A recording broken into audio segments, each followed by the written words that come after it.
Senator John Kennedy is on the Adam Carolla Show. Good to see you, Senator.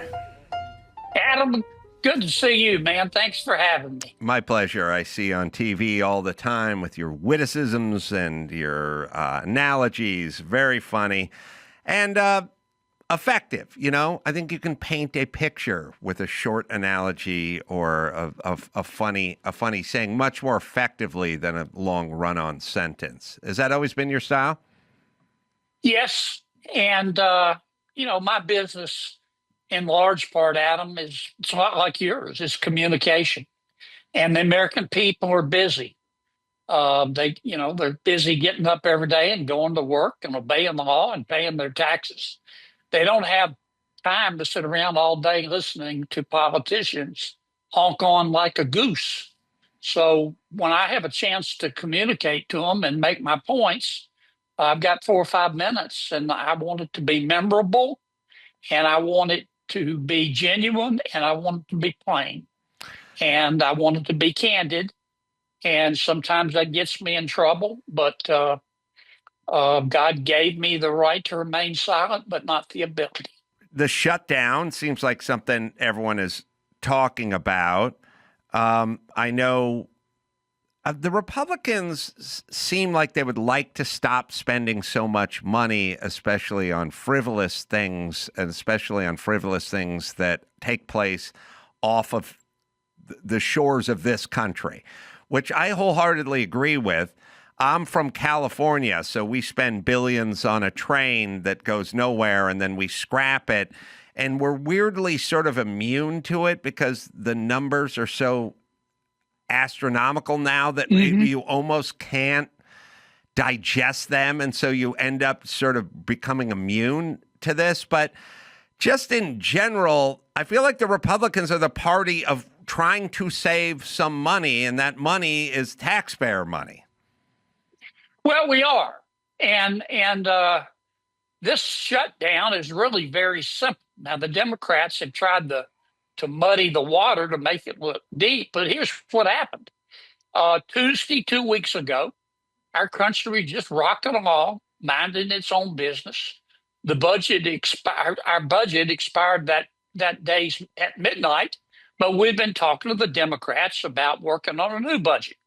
And I thought we were making progress. And then all of a sudden, Senator Schumer came to us and said, here's the deal. Unless you give us $1.5 trillion to spend as we tell you, we're going to vote to shut down the government. And, our heads snapped back. My mother didn't raise a fool, and if she did, it was one of my brothers. There's no way I was going to vote for that. There's no way President Trump was going to support that. There's no way my Republican colleagues were going to vote for that. And so we just said, well, do what you got to do, because we're not giving you $1.5 trillion. We're trying to reduce the size of the government. And that's really what's going on, Adam. We're not asking for anything. We're not asking for a single solitary thing except keep government open so we can negotiate a budget. And that's what's going on.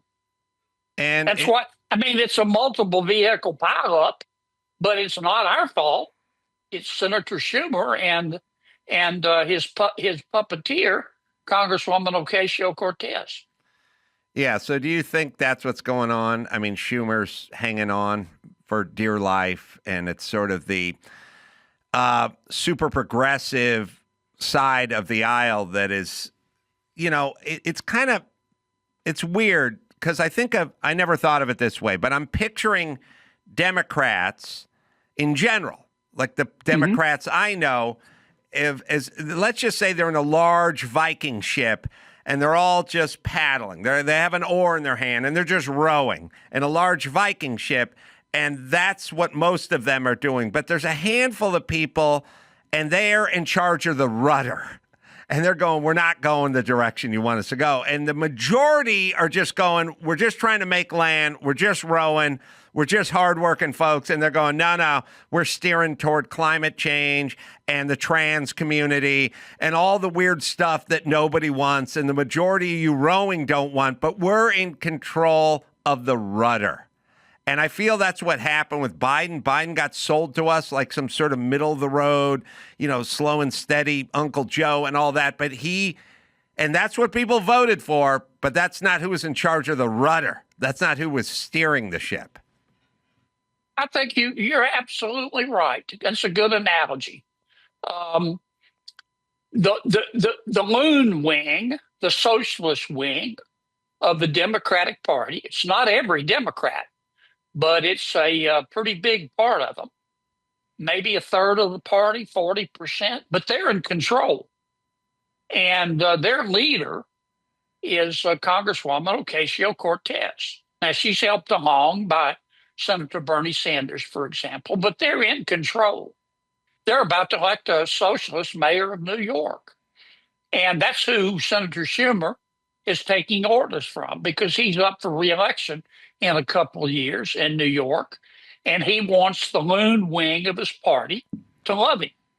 And that's why he's trying to ingratiate himself to them and to the Congresswoman with a shutdown.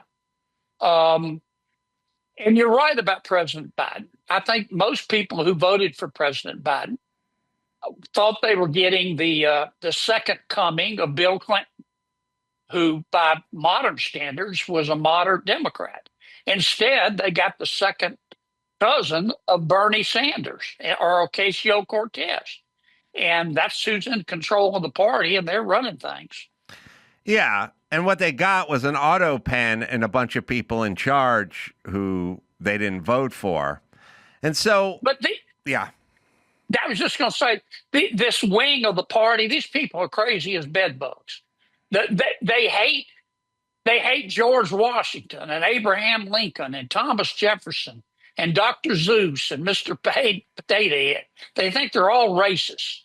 They think kids can change genders at recess, and we're supposed to honor that.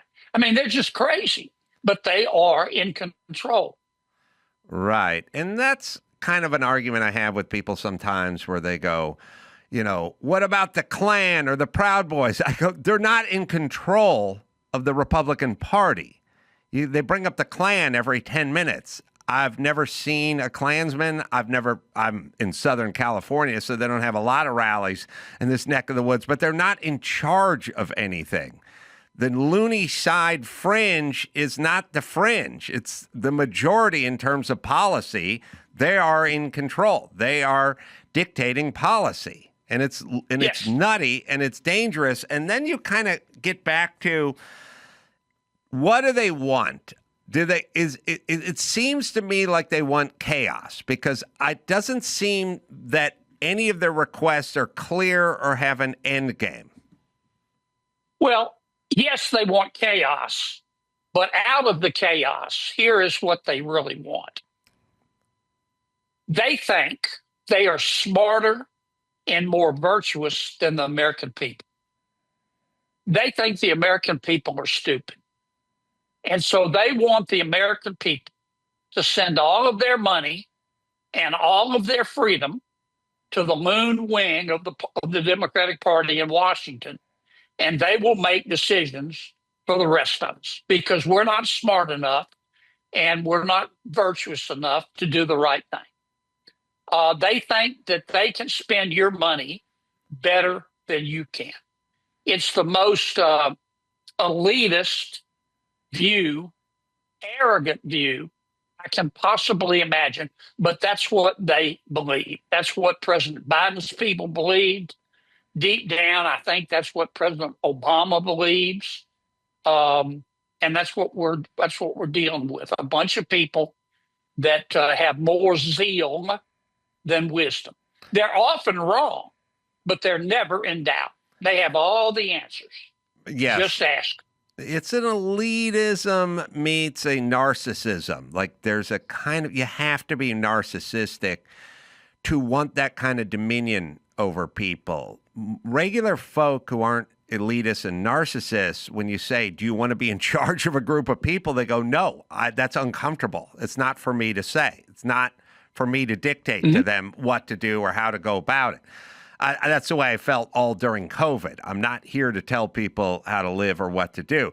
The ones who dove in with both feet were the ones who jumped at the idea of controlling other people's lives. That's why I find it so rich that guys like Gavin Newsom would talk to us and lecture us about socialism and totalitarianism and control and dominion and stuff. We just got done with COVID. He did everything to control everybody in his state. Yeah. And so did Gretchen Whitmer, and so did whoever's up in Chicago, New York. They all did it. So why are you lecturing us about control over your citizens when we just did an experiment called COVID? It was 10 minutes ago, and you guys all failed.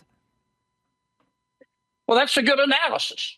But you have to understand, I think you do, but many people don't see it from the inside like I do, and like to some extent you do. These people, how can I put this? These people really think they're the smartest people on the planet. Yes. And they also think that they're righteous. Yes. They think anybody who disagrees with them is not just wrong, they're in sin.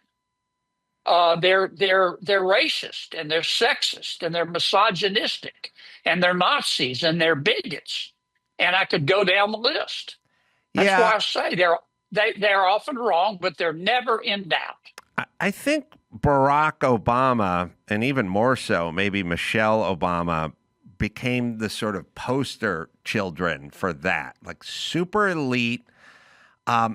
He speaks like we're hanging on every utterance that comes out of our mouth. He talks so deliberately and so slow, as if we're all kneeling at the hem of the man who's come down from the mountain, who's carrying the tablets with the wisdom. You know, he doesn't say anything.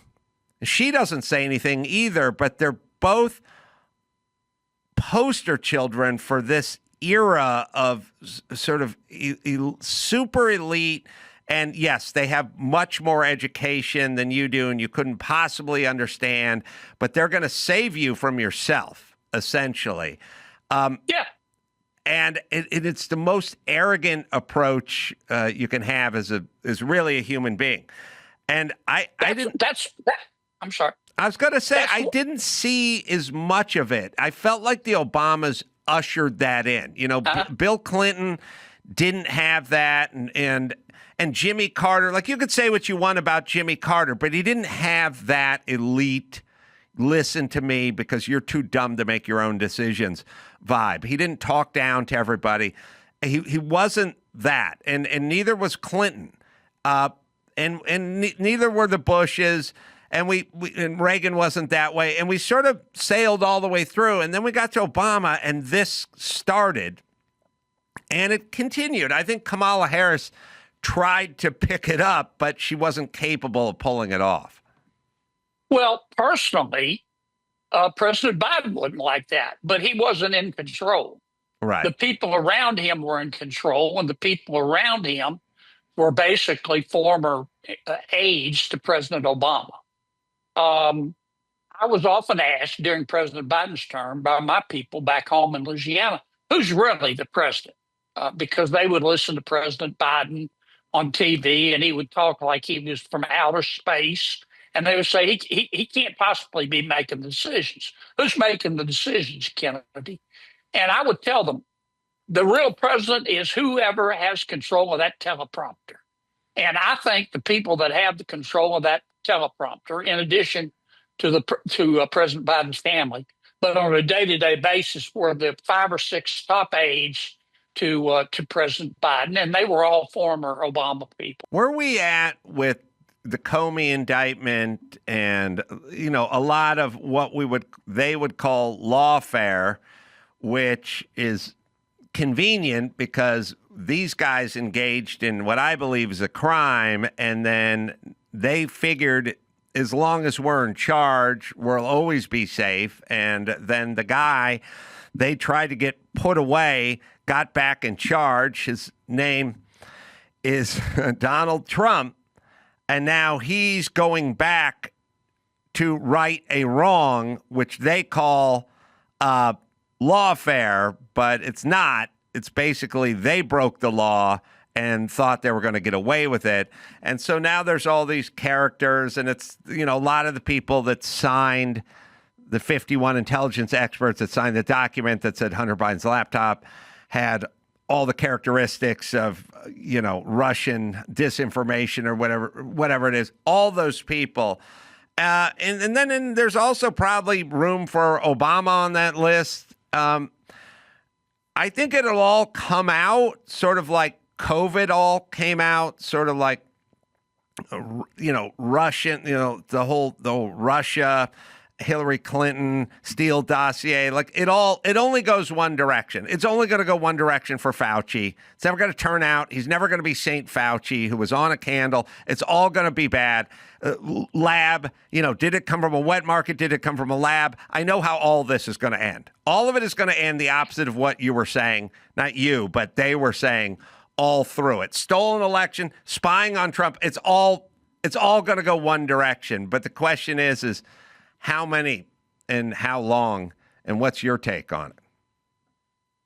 Well, I remember when it started.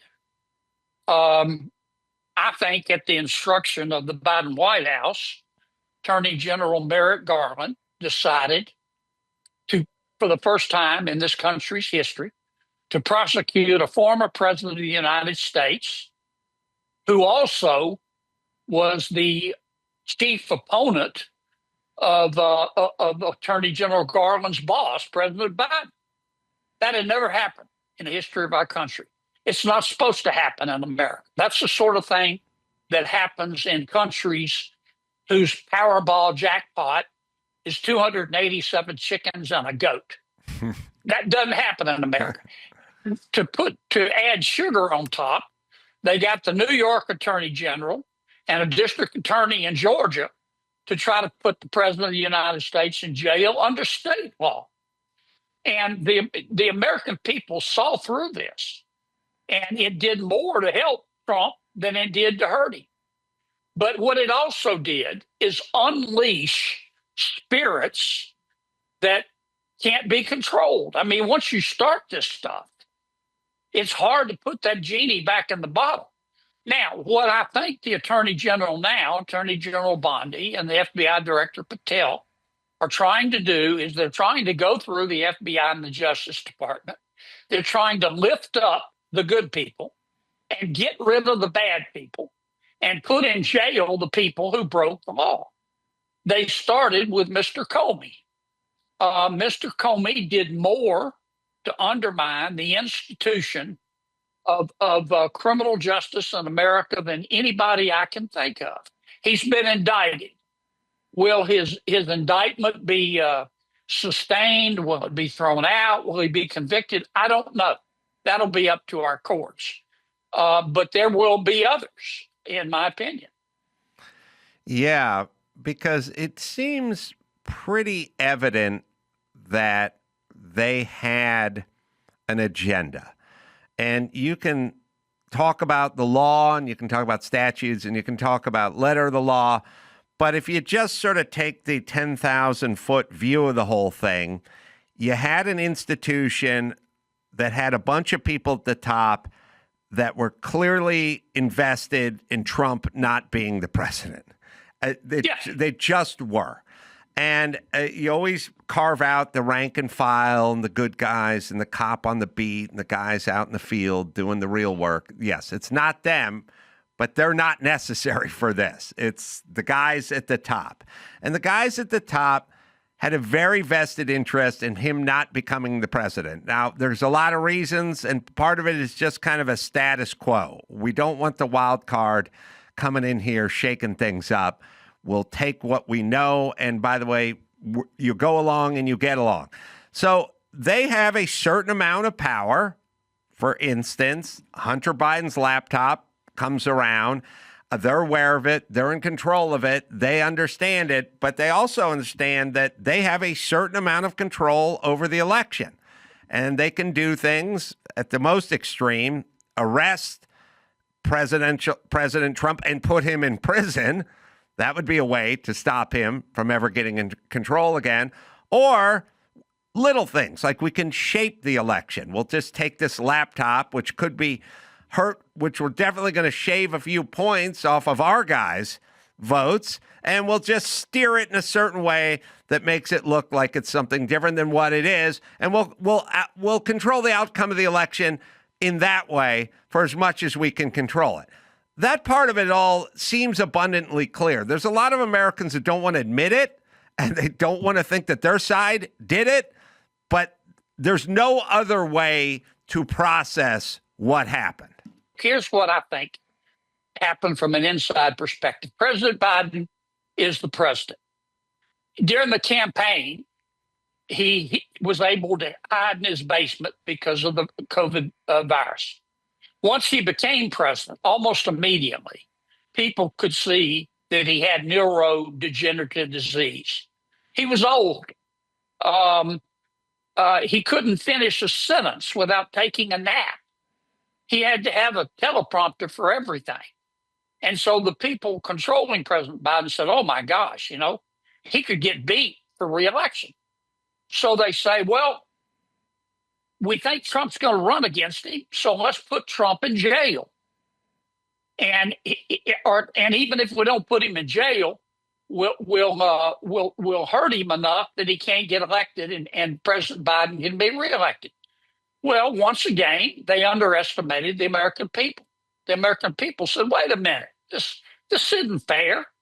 You didn't just get you got President Trump's. You didn't get his name out of the yellow pages. You decide you want to prosecute him. It's a political prosecution, and it backfired on him. And then President Biden had to leave the race. He didn't do it voluntarily. He had to. And Vice President Harris was even worse. And that's why we are where we are. And once again, I'll come back to my original point. Never underestimate the American people. They may not read Aristotle every day because they're too busy earning a living, but they are plenty smart, and they will figure it out, and they figured this out. Well, I'll add to that, which is, and it reminded me, we have a clip of Kamala Harris talking about no one was more qualified to run for president than her. That I don't know if you saw it, but you'll probably get some entertainment out of it. I'll let my guys in the booth find it. But I also think that they were working under the auspices of a media and a landscape that was about 5 to 8 years old. They knew that the LA Times and the New York Times and 60 Minutes, and they had all the legacy media in their hip pocket, right?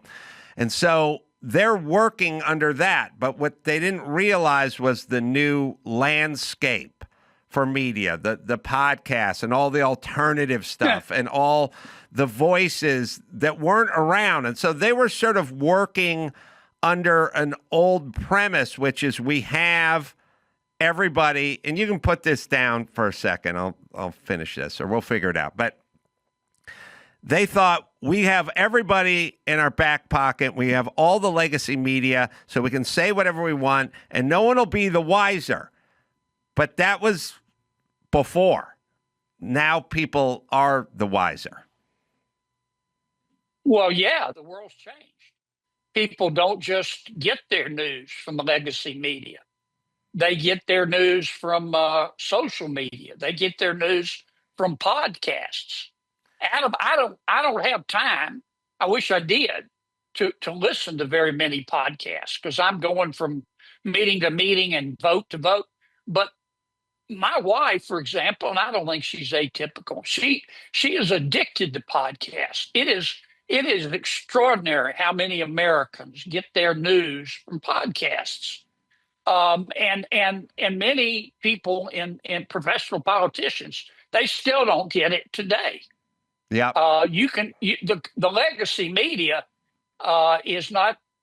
They're the legacy media, but they're not the media that's really in control. Yeah. I can see the day when the major networks, ABC, CBS, NBC, they're going to be as dead as Jimmy Hoffa. They're going to be as dead as fried chicken. Nobody's going to listen to them. They were sort of. It was funny because they said.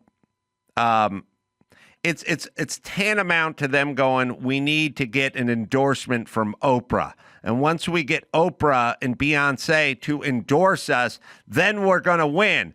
Yes, that may have been true years ago, not anymore. So they were still running under a legacy media, trot Oprah out, trot Beyonce out mindset, and they should have been running under a new media podcast mindset. I'll show you this clip of Kara Swisher, I think, sort of clumsily talking to Kamala, and Kamala explaining how overqualified she was. That is a decent resume, but go ahead.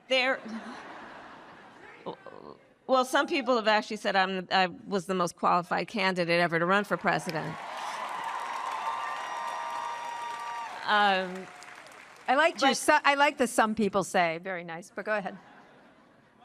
I'm just speaking fact. Yeah. Yeah. Okay, so I'm curious your reaction to that. Well, I know the vice president. We served in the United States Senate together. We were on the Judiciary Committee together. She was very scripted.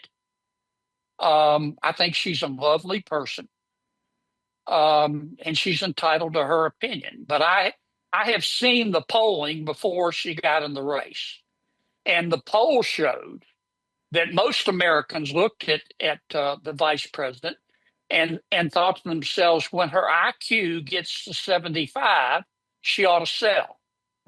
Now, that's what the polling showed. I pointed that out at the time, and the legacy media beat up on me like I stole Christmas, but that's what the polling showed.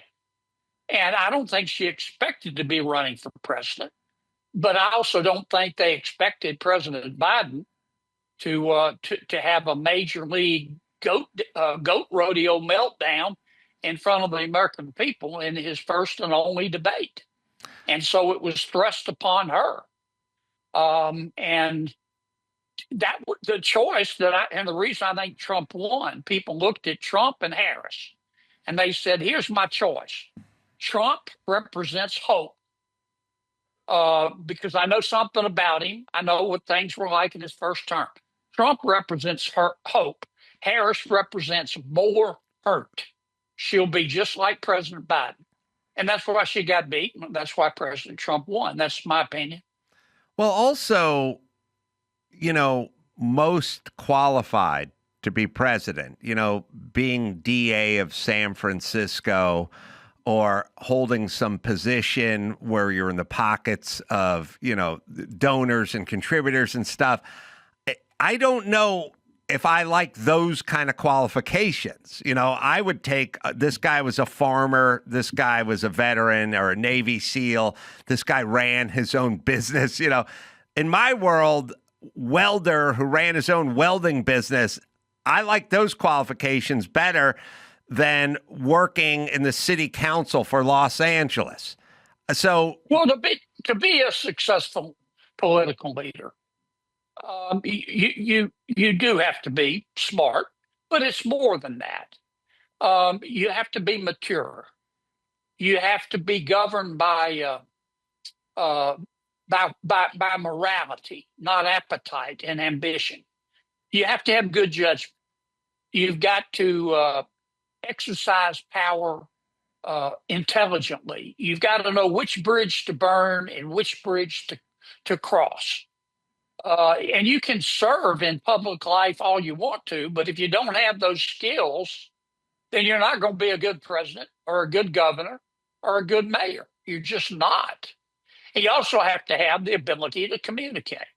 And Vice President Harris she just couldn't communicate. Nobody ever, it was like she was speaking in Sanskrit. Nobody knew what she was talking about. Trump, on the other hand, you may like him, you may dislike him, but you know exactly where he's coming from. And I think most people whether they like him or dislike him, voted for him or didn't, they respect the transparency. And he's pretty much done what he said he would do. Well, I'm out here in California, so we have Gavin Newsom out here, who I despise, but it's only because he's a sociopath and he's very destructive. But I don't know. Is he the leader in the clubhouse for the Democratic nominee? I think it's wide open, Adam. I think you'll see a lot of people run. Newsom, Pritzker. You might see Vice President Harris run again. The governor of Kentucky, the governor of Pennsylvania, Rahm Emanuel. And the experts will tell us who's going to win and who's going to lose. And the experts will be wrong. And I think the Democrat that has the best chance of winning is the one that goes to Bill Clinton, for example, and says, how do I get people to stop laughing at my Democratic Party?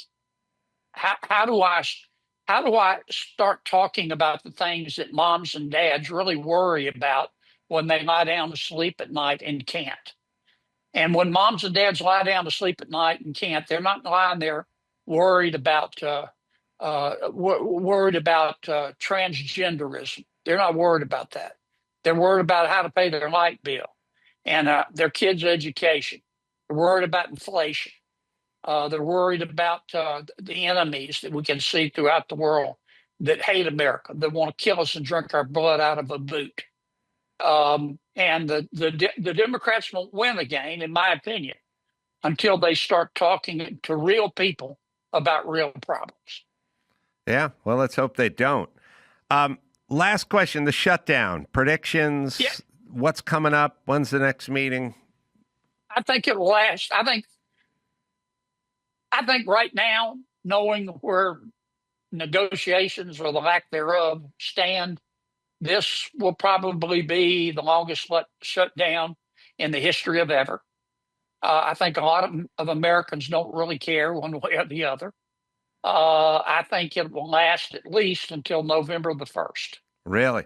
But yeah, I think it's going to be a long one because what Schumer is asking for is unreasonable. We're not going to give him $1.5 trillion. At least I'm not. And I don't think he can afford to back down because then he looks like a weak weenie. And so we're going to sit here for a while. And President Trump is just going to keep running the country. How does it end? I think it ends when when Senator Schumer goes to 6 or 8 of his Democratic Senate colleagues and says, guys, I need a favor, vote to open up government. I can't support you. In fact, I've got to criticize you and I've got to vote no because I've got to look tough. But help bail me out because I don't know how to get government back open. But what he's got to worry about, Adam, is he's got to worry about that looking like a mutiny. So, but that's how I think it will get out of it. Great to talk to you. I'm a fan. Same here, man. Thanks, Adam. Right back at you. You're a rock star, man. I appreciate you having me. I hope we can do it again soon. Let's do it.